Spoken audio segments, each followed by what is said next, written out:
Hello again, everyone. In this technical analysis of the stock market video, we're going to talk about bear markets.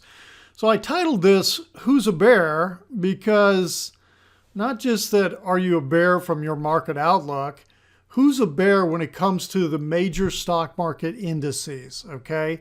You watch CNBC and they'll be like, this S&P 500 is in bear market territory. Now it's out of bear market territory, that, and they go on and on and on. Well, once you hit that bear market mark, which is, it's commonly considered to be 20% off the high. Well, once you hit that, you're in a bear market and you've been considered to be in a bear market since the previous high. Okay. And we'll talk about how people think about when you're out of a bear, when's the bear market ended? When's the bull market started?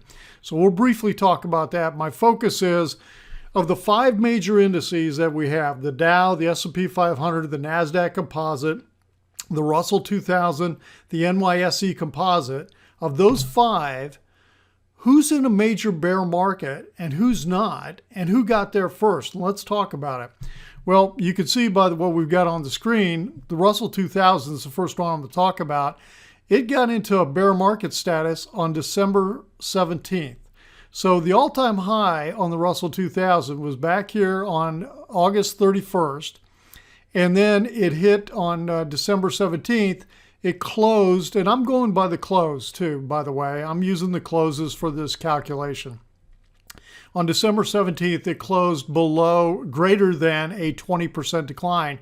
So as of that day, we're officially in a bear market with the Russell 2000, and you're considered to have been in a bear market now. It's going on almost 5 months, okay? So that's the Russell 2000. It was the very first one. The second one we're going to talk about, and of course, the other thing I want to mention is, you're going to find an interesting theme in here, that it's these very broad market indices that are in bear markets, okay? And we're going to find that the ones, the more narrow ones aren't. And I think that's because we've got that very narrow group of stocks that are driving, which is exactly what happened in 2017, driving the market up.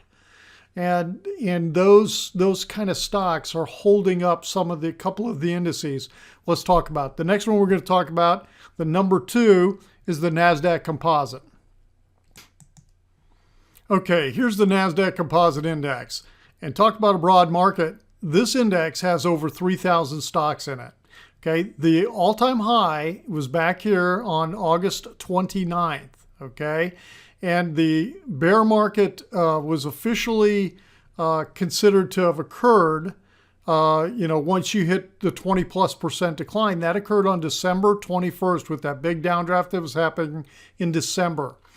Okay, so now the Nasdaq has been in a bear market for about the same time as the Russell 2000, because we were very, very close. The Nasdaq and the Russell 2000 were very close together.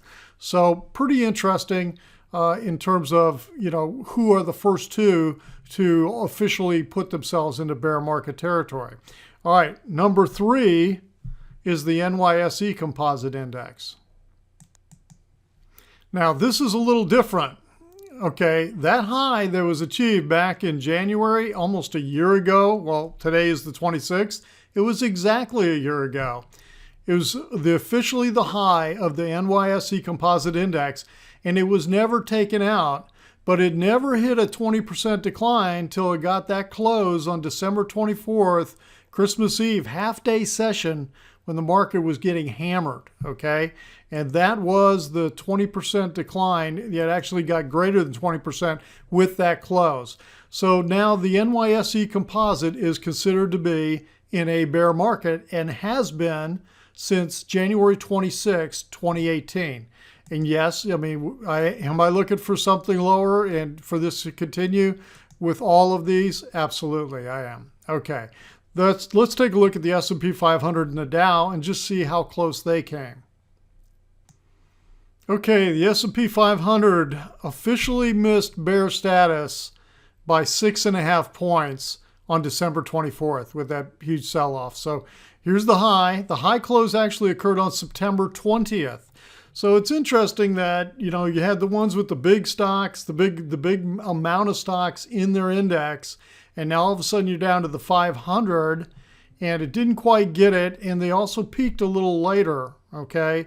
The others peaked in August. Well, the first one peaked, well, the NYSE, the one we just looked at, peaked in January. The other two peaked August 31st, and then here we got the S&P peaking on September 20th, and missing a bear status by only 6.5 points on the 24th. Now we've gotten a pretty good bounce.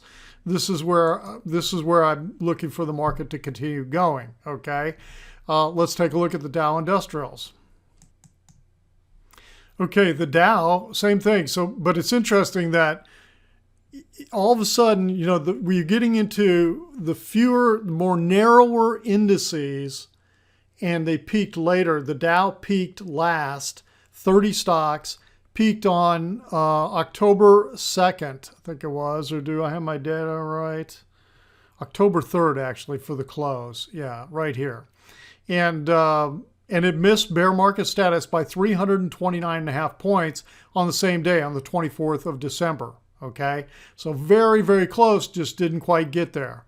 So we're still watching that, looking for that close, and that's what I'm looking for this to come down and take it out. And yeah, I have this is now my preferred count. This is what's going on with the index.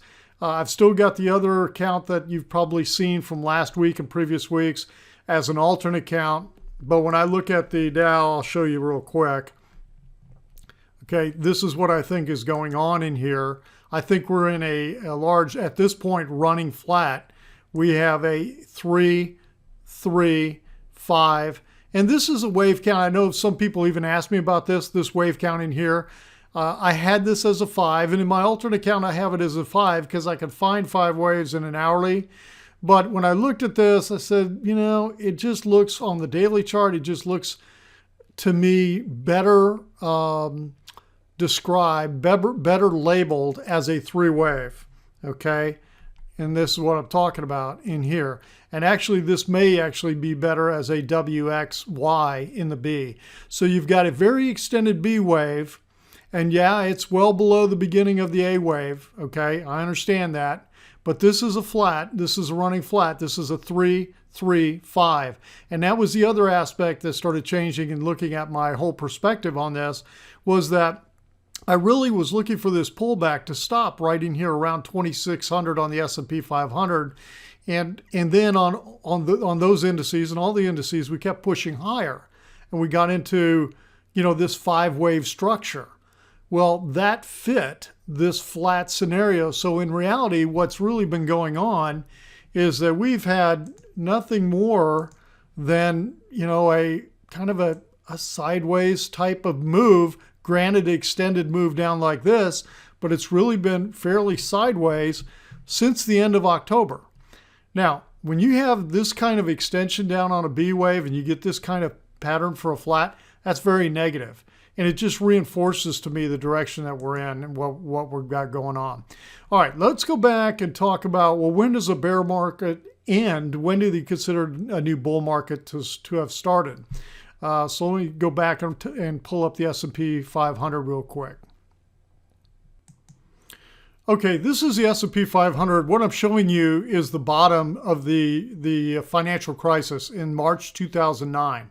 Okay, and so everybody now considers that the new bull market, the new bull leg, began on March 9th, 2009.